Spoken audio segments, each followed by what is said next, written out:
Assalamualaikum warahmatullahi wabarakatuh. Salam sejahtera untuk kita semua. Kembali kita pada mata kuliah Fatwa Kontemporer dengan dosen pengampu Dr. Anda Ibu Lisnawati Ningsi MAG. Dan pada kesempatan kali ini saya beserta 4 rekan saya akan membahas tentang analisis fatwa MUI nomor 83 tahun 2023 tentang hukum dukungan terhadap perjuangan Palestina. Sebelum membahas lebih lanjut, izinkan saya memperkenalkan diri dan keempat rekan saya. Saya Ati Latifah dan ada rekan saya Asta Ari Primasetya, ada Azmi Laila, Dinda Alfianoki, dan yang terakhir ada Rafifa Lut Farida. Sebagai prolog akan saya sampaikan sedikit sebelum pembahasan yang lebih luas. Perang Israel dan Hamas di Palestina masih terus berkecamuk hingga saat ini. Terbaru, bahkan beberapa pihak sudah menyebut pertempuran ini telah memasuki babak baru. Pada konflik yang terjadi antara Israel dengan Hamas di Palestina, tercatat sudah banyak sekali korban jiwa yang berjatuhan. Situasi konflik bersenjata yang terjadi di jalur Gaza semakin mengkhawatirkan dan menimbulkan korban yang sangat luar biasa.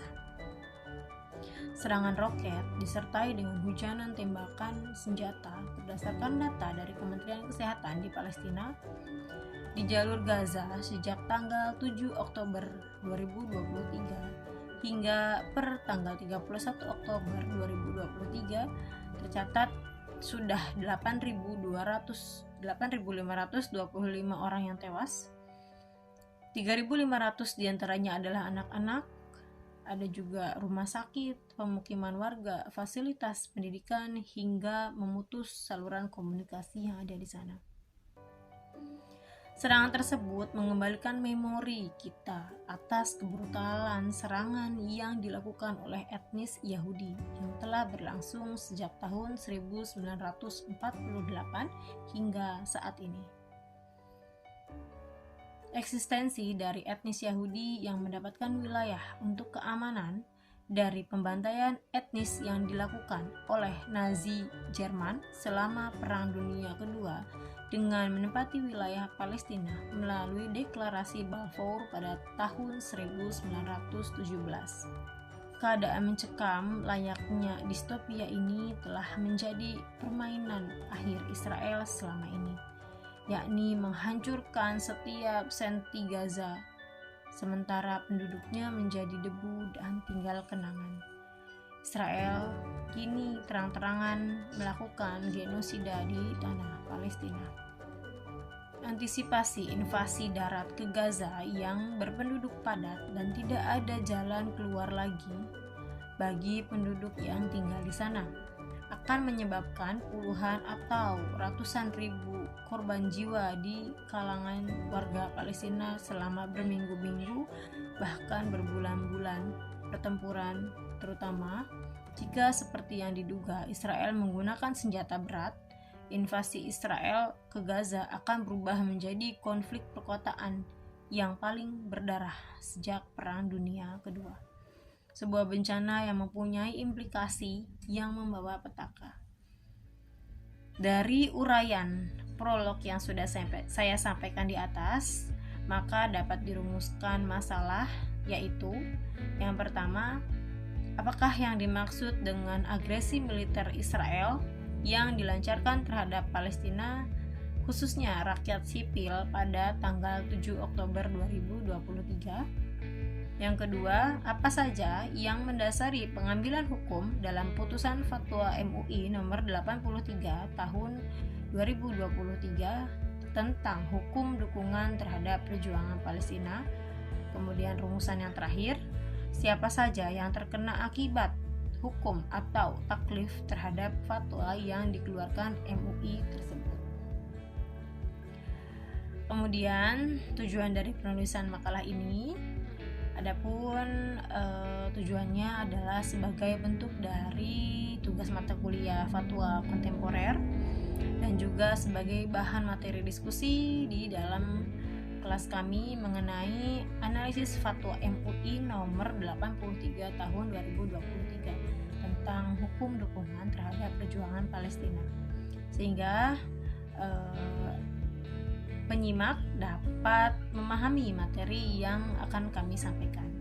Selanjutnya, pembahasan lebih lanjut dan lebih mendalam akan disampaikan oleh rekan kami, Dinda Alfianoki. Kepadanya disilahkan. Halo, saya Dinda Alfianoki, salah satu anggota kelompok yang akan melanjutkan materi pembahasan tentang fatwa MUI.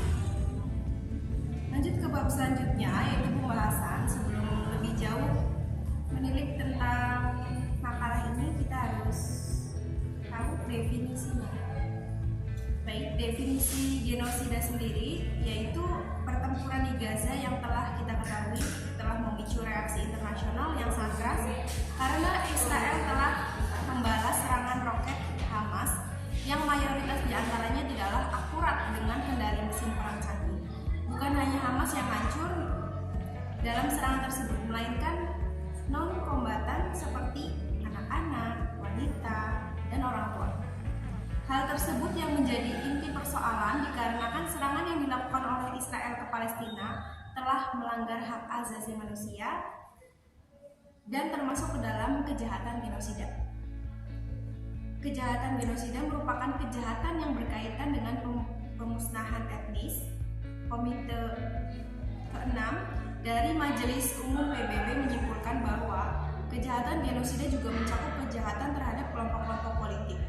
Karena dalam pandangan komite, kelompok-kelompok tersebut adalah kelompok yang tidak dengan mudah diidentifikasi, termasuk kelompok-kelompok politik yang akan menyebabkan gangguan internasional dalam masalah-masalah politik dalam negeri suatu negara. Oleh sebab itu, kejahatan genosida mencakup pula bentuk-bentuk lain yang sama dengan kejahatan genosida, yaitu etnosida dan politisida. Bahkan menurut Rogoff, kejahatan genosida mungkin dapat mencakup commission of ecocide, sebagaimana kejahatan perang yang dilakukan Amerika Serikat di Vietnam. Secara yuridis, genosida didefinisikan sebagai suatu tindakan dengan maksud menghancurkan atau memusnahkan seluruh atau sebagian kelompok bangsa, ras, etnis, atau agama. Definisi ini tertuang dalam Konferensi tentang Pencegahan dan Penghukuman terhadap Kejahatan Genosida tahun 1948 yang kemudian diabsorpsi oleh Statuta ICC dan juga kemudian dimasukkan ke dalam Undang-Undang Nomor 25 tahun 2000 tentang Pengadilan Hak Asasi Manusia.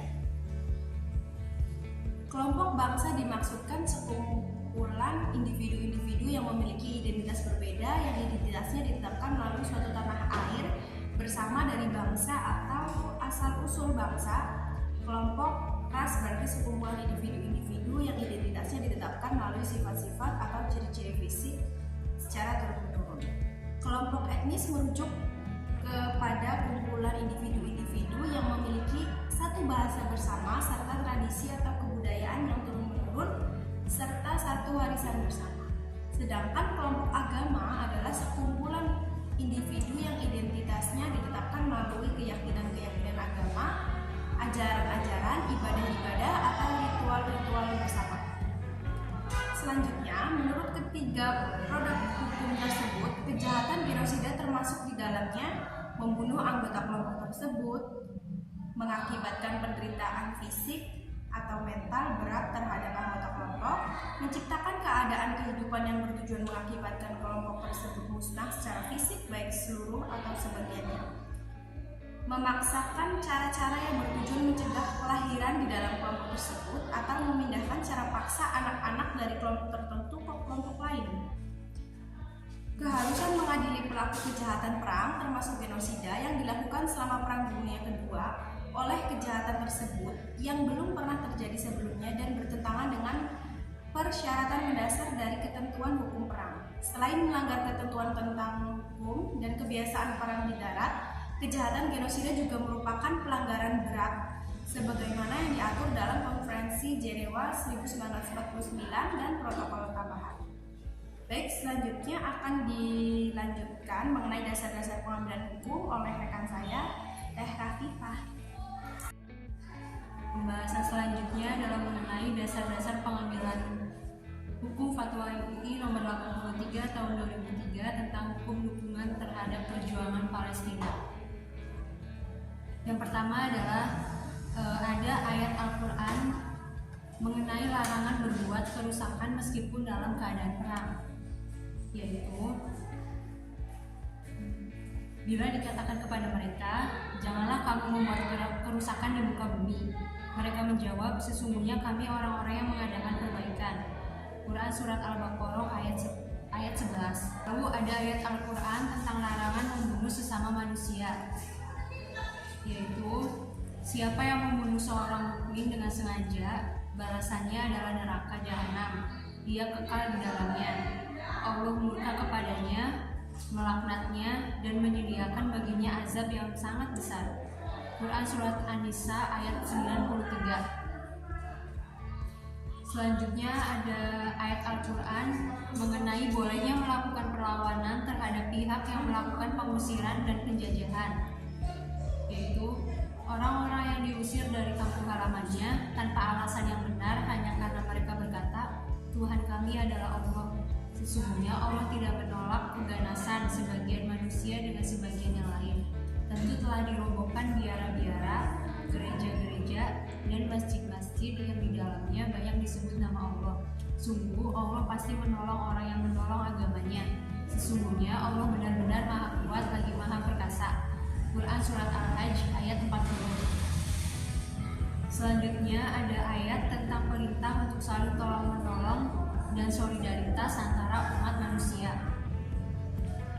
Dan tolong-menolonglah kamu dalam mengerjakan kebajikan dan takwa, dan jangan tolong-menolong dalam berbuat dosa dan pelanggaran.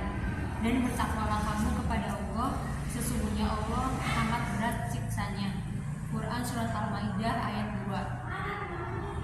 Dan selanjutnya ada ayat Al-Quran tentang bolehnya mendistribusikan zakat kepada korban perang, yaitu berangkatlah kamu baik dalam keadaan merasa ringan maupun berat, dan berjihadlah kamu dengan harta dan dirimu di jalan Allah. Yang demikian itu adalah lebih baik bagimu jika kamu mengetahuinya. Quran Surat At-Taubah ayat 47. Pembahasan selanjutnya akan dijelaskan oleh rekan saya, Astari Prima. Assalamualaikum warahmatullahi wabarakatuh. Di sini saya melanjutkan materi yang dibahas sebelumnya oleh rekan saya Rafifah, yaitu dasar-dasar pengambilan hukum Fatwa MUI nomor 83 tahun 2023 tentang hukum dukungan terhadap perjuangan Palestina. Selain ada ayat-ayat Al-Quran dan hadis, di sini juga ada kaidah fikih. Yang pertama yaitu adalah kemudaratan itu harus dihilangkan. Yang kedua, jika ada beberapa kemaslahatan bertabrakan, maka maslahat yang lebih besar atau yang lebih tinggi harus didahulukan. Dan jika tidak ada beberapa masalah atau bahaya dan kerusakan, maka yang dipilih adalah mafsadah yang paling ringan. Selanjutnya ada pendapat ulama. Yang pertama yaitu adalah pendapat ulama terkait kebolehan mendistribusikan zakat kepada mustahik yang berada di tempat jauh. Pertimbangannya itu pertama ada pendapat Al-Syahid Al-Bakri dalam kitab I'anatu At-Tabihin 2/187. Pengarang hukum memilih pendapat yang membolehkan pemindahan zakat dari negara asalnya. Yang kedua ada pendapat Zain bin Ibrahim bin Zain bin Sumatin dalam kitab Al-Fakirat Al-Sadidat Darul Mirat Nabawi nomor 426, yaitu Imam bin Ujail berkata, ada 3 masalah difatwakan dalam pendapat yang tidak populer atau ghair al-masyhur dalam mazhab Imam Syafi'i, yaitu diantaranya adalah kebolehan membagikan zakat pada satu golongan saja, kebolehan membayar zakat pada satu persatu, kebolehan memindahkan zakat dari tempat asalnya ke daerah lainnya. Yang kedua, itu ada pendapat ulama tentang haramnya bermuamalah dengan pihak yang memerangi umat Islam. Di antaranya itu ada 4 pendapat. Yang pertama adalah pendapat Imam Nawawi dalam Syarah Sahih Muslim 11/40. Telah ijma atau sepakat seluruh umat Islam keharusan urusan dengan ahli zimah dan lain-lain. Orang kafir selagi mana atau urusan niaga itu tidak jauh dalam perkara haram, tapi umat Islam tidak boleh atau haram menjual senjata kepada musuh Islam yang sedang memerangi Islam, dan tidak boleh juga membantu mereka dalam menegakkan agama mereka. Yang kedua ada pendapat Syekh Abdurrahman, yaitu bahwa dia menggunakan untuk keharaman seperti sutra untuk orang dewasa, anggur untuk orang mabuk, budak untuk amoritas, senjata untuk membegal atau merampok, dan kezaliman opium, ganja, dan pala untuk dijadikan narkoba, maka semua itu diharamkan. Sedangkan pendapat Syekh Ramadan Al-Buti dalam fatwa-fatwanya, wajib ain untuk memboikot makanan dan produk langsung dari Amerika dan Israel, karena itu termasuk jihad yang mudah dilakukan bagi setiap orang Islam untuk menghadapi agresi dari Israel. Selanjutnya terdapat pendapat Ibnu Al-Hajj Al-Fasi Al-Maliki dalam kitabnya yaitu Al-Madhal 2/78, yaitu tidak masalah bagi kalangan Yahudi dan Nasrani memberikan ekonomi untuk kalangannya sendiri dan seagama dengannya sebagai bentuk pembunuhan secara terpisah, dan tidak masalah melarang mereka untuk menjual pada kaum muslimin dan melarang kaum muslimin membeli produk mereka. Selanjutnya akan dibahas oleh teman saya Asmi. Selanjutnya pembenaran hukum atas fatwa MUI nomor 23 tentang hukum dukungan terhadap perjuangan Palestina. Sejak perang Israel dan Palestina meletus di Gaza, untuk memberikan produk Israel terus menerus di jagat maya. Warganet dari berbagai negara beramai-ramai menyatakan gerakan boikot baik produk maupun jasa yang terafiliasi Israel. Majelis Ulama Indonesia bahkan telah mengeluarkan fatwa MUI nomor 83 tahun 2003 tentang hukum dukungan terhadap Palestina. Dalam fatwa tersebut tertuang pernyataan bahwa mendukung perjuangan Palestina atas agresi Israel. Selain itu, fatwa MUI juga memuat butir putusan bahwa mendukung agresi Israel terhadap Palestina atau pihak yang mendukung Israel, baik langsung maupun tidak langsung, hukumnya haram. Fatwa tersebut juga memuat rekomendasi yang mengimbau umat Islam untuk semaksimal mungkin menghindari transaksi dari penggunaan produk yang terafiliasi dengan Israel serta mendukung penjajahan dan Zionisme. Disarikan dari kedudukan fatwa MUI dalam sistem hukum Indonesia, fatwa MUI itu bukanlah hukum negara yang mempunyai kedaulatan yang bisa dipaksakan bagi seluruh rakyat. Fatwa MUI juga tidak mempunyai sanksi dan tidak harus ditaati oleh seluruh warga negara, sehingga fatwa MUI hanya mengikat dan ditaati oleh komunitas umat Islam yang merasa mempunyai ikatan terhadap fatwa MUI tersebut. Kesimpulannya adalah, secara yuridis, genosida didefinisikan sebagai suatu tindakan dengan maksud menghancurkan atau memusnahkan seluruh atau sebagian kelompok bangsa, ras, etnis, atau agama.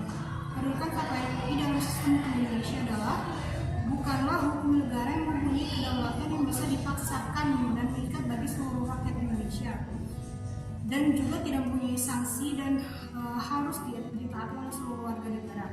Fatwa MUI itu hanya mengikat dan ditaati oleh komunitas umat Islam yang merasa mempunyai ikatan terhadap fatwa itu sendiri.